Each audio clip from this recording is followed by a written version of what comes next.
ಈ 5 ದುರಭ್ಯಾಸಗಳಿದ್ದರೆ ದಾರಿದ್ರ್ಯ ಬೆನ್ನು ಹತ್ತುತ್ತೆ. ನೀವು ನಿಮ್ಮ ಮನೆಯಲ್ಲಿ ಹಾಗೂ ಜೀವನದಲ್ಲಿ ಮಾಡುವಂಥ ಈ 5 ಕೆಟ್ಟ ಅಭ್ಯಾಸಗಳು ನಿಮ್ಮ ಜೀವನದಲ್ಲಿ ಹಣವನ್ನು ಖಾಲಿ ಮಾಡುತ್ತವೆ ಹಾಗೂ ಲಕ್ಷ್ಮೀದೇವಿ ನಿಮ್ಮ ಮೇಲೆ ಕೋಪಗೊಳ್ಳುವಂತೆ ಮಾಡುತ್ತದೆ. ಆ ದುರಭ್ಯಾಸಗಳ ಕುರಿತು ಇಲ್ಲಿ ತಿಳಿಯೋಣ. ವಾಸ್ತುಶಾಸ್ತ್ರದ ಪ್ರಕಾರ ನಮ್ಮ ಜೀವನದಲ್ಲಿ ಕೆಲವೊಂದು ವಸ್ತುಗಳು ನಮ್ಮ ಜೀವನದಲ್ಲಿ ಸಕಾರಾತ್ಮಕ ಶಕ್ತಿಯನ್ನು ತಮ್ಮೊಂದಿಗೆ ತರುತ್ತದೆ ಹಾಗೂ ಕೆಲವೊಂದು ವಸ್ತುಗಳು ನಕಾರಾತ್ಮಕ ಶಕ್ತಿಯನ್ನು ನಮ್ಮ ಜೀವನದಲ್ಲಿ ತರುತ್ತವೆ.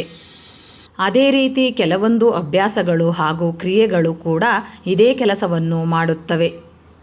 ನಿಮ್ಮಲ್ಲಿ ಇರುವಂತಹ ಕೆಲವೊಂದು ಅಭ್ಯಾಸಗಳು ಕೂಡ ಇದೇ ಕೆಲಸವನ್ನು ಮಾಡುವುದರಿಂದಾಗಿ ಅವುಗಳ ಬಗ್ಗೆ ನೀವು ಸ್ವಲ್ಪ ಮಟ್ಟಿಗೆ ಹೆಚ್ಚಿನ ಮಾಹಿತಿಯನ್ನು ತಿಳಿದುಕೊಳ್ಳುವುದರಿಂದ ನಕಾರಾತ್ಮಕ ಶಕ್ತಿಯನ್ನು ದೂರ ಇರಿಸಿಕೊಳ್ಳಬಹುದಾಗಿದೆ. ವಾಸ್ತುಶಾಸ್ತ್ರದ ಪ್ರಕಾರ ಕೆಲವೊಂದು ವಸ್ತುಗಳ ಸಂಬಂಧ ಎನ್ನುವುದು ಆರ್ಥಿಕ ಪ್ರಗತಿಯ ಜೊತೆಗೆ ಲಿಂಕ್ ಆಗಿರುತ್ತದೆ. ಹೀಗಾಗಿ ನಡೆದುಕೊಳ್ಳುವ ರೀತಿ ಸರಿಯಾಗಿಲ್ಲದೆ ಹೋದಲ್ಲಿ ಅದು ನಿಮ್ಮ ವಿರುದ್ಧ ಆರ್ಥಿಕವಾಗಿ ನಕಾರಾತ್ಮಕವಾಗಿ ಕಾಣಿಸಿಕೊಳ್ಳಲಿದೆ. ಯಾಕೆಂದರೆ ಇದರಿಂದ ಲಕ್ಷ್ಮೀ ಮಾತೆ ಕೂಡ ನಿಮ್ಮ ಮೇಲೆ ಕೋಪಗೊಳ್ಳುತ್ತಾಳೆ.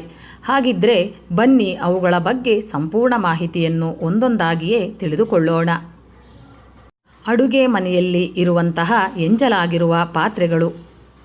ವಾಸ್ತುಶಾಸ್ತ್ರದ ಪ್ರಕಾರ ಯಾವತ್ತೂ ಕೂಡ ಅಡುಗೆ ಮನೆಯಲ್ಲಿ ಎಂಜಲು ಆಗಿರುವ ಪಾತ್ರೆಗಳನ್ನು ಹೆಚ್ಚು ಸಮಯದವರೆಗೆ ಇಡಬಾರದು. ಶುಚಿಯಾಗಿ ತೊಳೆದು ಅವುಗಳನ್ನು ಇಡಬೇಕಾಗಿರುವಂತಹ ಸ್ಥಳದಲ್ಲಿ ಇಟ್ಟು ಬಿಡಬೇಕು. ಸಾಕಷ್ಟು ಜನರ ಜೀವನದಲ್ಲಿ ಇದೊಂದು ಕೆಟ್ಟ ಅಭ್ಯಾಸ ಇದೆ. ಅದೇನೆಂದರೆ ರಾತ್ರಿ ಊಟ ಮಾಡಿರುವಂತಹ ಪಾತ್ರೆಗಳನ್ನು ರಾತ್ರಿಯೇ ಶುಚಿಗೊಳಿಸಿ ಅದನ್ನು ಇಡಬೇಕಾಗಿರುವಂತಹ ಸ್ಥಳದಲ್ಲಿ ಇಡೋದನ್ನು ಬಿಟ್ಟು ಬೆಳಿಗ್ಗೆವರೆಗೂ ಕೂಡ ಅದನ್ನು ಇಟ್ಟು ನಂತರ ತೊಳೆಯುತ್ತಾರೆ. ಇದೇ ಕಾರಣದಿಂದಾಗಿ ನಿಮ್ಮ ಮನೆಯಲ್ಲಿ ನಕಾರಾತ್ಮಕ ಶಕ್ತಿಗಳು ಹೆಚ್ಚುತ್ತವೆ. ಯಾವತ್ತೂ ಕೂಡ ಅಡುಗೆ ಮನೆಯಲ್ಲಿ ಎಂಜಲು ಆಗಿರುವಂತಹ ಪಾತ್ರೆಗಳನ್ನು ಇಡಬಾರದು. ಇದರಿಂದಾಗಿ ನಿಮ್ಮ ಮನೆಯಲ್ಲಿ ರಾಹು ಹಾಗೂ ಕೇತುವಿನ ಪ್ರಭಾವ ಹೆಚ್ಚುತ್ತದೆ ಹಾಗೂ ಮನೆಯಲ್ಲಿ ಕೆಟ್ಟ ಶಕ್ತಿಗಳು ತಾಂಡವ ಆಡುತ್ತವೆ. ಲಕ್ಷ್ಮೀ ಮಾತೆ ಕೂಡ ಕೋಪಗೊಳ್ಳುತ್ತಾಳೆ. ಬೆಡ್ ಮೇಲೆ ಹರಿದು ಹೋಗಿರುವ ಅಥವಾ ಕೊಳಕಾಗಿರುವ ಬೆಡ್ಶೀಟ್ ಇಡೋದು. ನೀವು ಯಾವ ಬೆಡ್ ಮೇಲೆ ಮಲಗುತ್ತೀರೋ ಅದರ ಮೇಲೆ ಯಾವುದೇ ರೀತಿಯ ಕೊಳಕಾಗಿರುವಂತಹ ವಸ್ತುಗಳನ್ನು ಇಡಬಾರದು. ಅದರಲ್ಲಿಯೂ ವಿಶೇಷವಾಗಿ ಕೊಳಕಾಗಿರುವ ಅಥವಾ ಹರಿದು ಹೋಗಿರುವಂತಹ ಬೆಡ್ಶೀಟನ್ನು ಇಡಲೇಬಾರದು. ಇದು ನಿಮ್ಮ ಅದೃಷ್ಟದ ಮೇಲೆ ನಕಾರಾತ್ಮಕ ಪರಿಣಾಮಗಳನ್ನು ಬೀರುತ್ತದೆ. ಬೆಳಗ್ಗೆ ಎದ್ದ ತಕ್ಷಣ ಮೊದಲಿಗೆ ನೀವು ಮಾಡಬೇಕಾಗಿರುವಂತಹ ಕೆಲಸ ಏನೆಂದರೆ ನಿಮ್ಮ ಬೆಡ್ಶೀಟನ್ನು ಸರಿಯಾದ ರೀತಿಯಲ್ಲಿ ಮಡಚಿಟ್ಟು ಶುಚಿಯಾಗಿಡಬೇಕು. ತುಂಬ ದಿನಗಳವರೆಗೆ ಒಂದೇ ಬೆಡ್ಶೀಟನ್ನು ನಿಮ್ಮ ಬೆಡ್ ಮೇಲೆ ಹಾಸಿಡಬೇಡಿ. ಬೆಡ್ ಮೇಲೆ ಹೊದಿಸಿಡುವ ಬೆಡ್ಶೀಟ್ ಕೊಳಕಾಗಿದ್ದರೆ ನಿಮ್ಮ ಜೀವನದಲ್ಲಿ ಕೂಡ ಸಾಕಷ್ಟು ಅನಾಹುತಗಳು ಅಥವಾ ದುರಾದೃಷ್ಟ ಕೆಲಸಗಳು ಪಡೆಯಬಹುದಾಗಿದೆ. ದೇವರ ಕೋಣೆಯಲ್ಲಿ ಕೊಳಕಾಗಿರಿಸುವುದು. ಪ್ರತಿಯೊಬ್ಬರ ಮನೆಯಲ್ಲಿ ಕೂಡ ದೇವರ ಕೋಣೆ ಅತ್ಯಂತ ಪವಿತ್ರವಾದ ಸ್ಥಳ ಎಂಬುದಾಗಿ ಪರಿಗಣಿಸಲಾಗುತ್ತದೆ. ಪ್ರತಿಯೊಂದು ದೈವಿಕ ಕಾರ್ಯಗಳ ಪ್ರಕಾರ ಅಲ್ಲಿಂದಲೇ ಆಗುವುದು. ಹೀಗಾಗಿ ಬೆಳಗ್ಗೆ ಎದ್ದು ಶುಚಿಯಾದ ನಂತರ ಪ್ರಮುಖವಾಗಿ ಮೊದಲಿಗೆ ಪೂಜೆ ಮಾಡುವುದಕ್ಕಿಂತ ಮುಂಚೆ ದೇವರ ಕೋಣೆಯನ್ನು ಚೆನ್ನಾಗಿ ಸ್ವಚ್ಛ ಮಾಡಿದ ನಂತರವೇ ದೇವರ ಪೂಜೆ.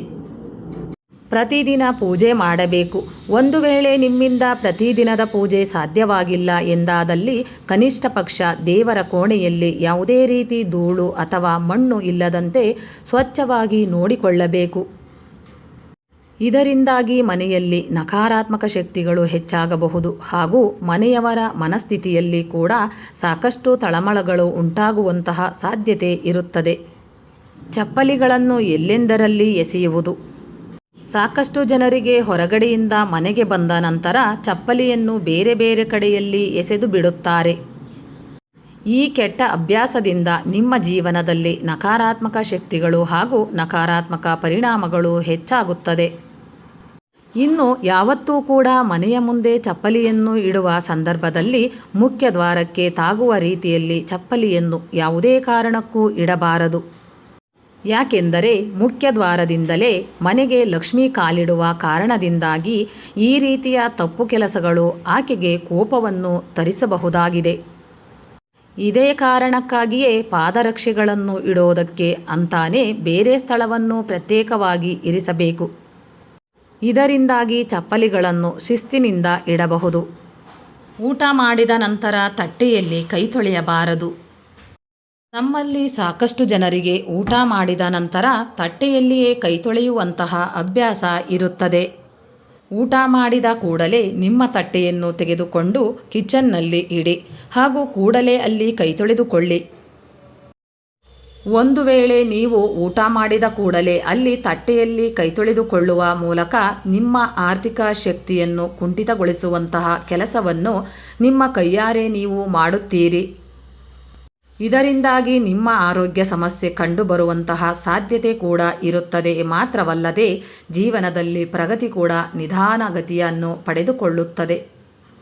ಹೀಗಾಗಿ ಇವಿಷ್ಟು ಕೆಲಸಗಳನ್ನು ಯಾವತ್ತೂ ಕೂಡ ನಿಮ್ಮ ಮನೆಯ ಒಳಗೆ ಮಾಡಬೇಡಿ. ಹಾಗೂ ಇದರಿಂದಾಗಿ ಲಕ್ಷ್ಮೀದೇವಿ ನಿಮ್ಮ ಮೇಲೆ ಕೋಪ ಮಾಡಿಕೊಳ್ಳುವುದರಿಂದಾಗಿ ಹಣದ ಅಭಾವ ಉಂಟಾಗುವ ಸಾಧ್ಯತೆ ಇರುತ್ತದೆ.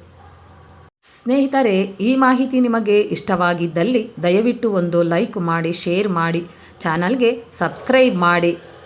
ಇದೇ ರೀತಿಯ ಉಪಯುಕ್ತವಾದ ಮಾಹಿತಿಗಳೊಂದಿಗೆ ಮತ್ತೆ ಭೇಟಿಯಾಗೋಣ.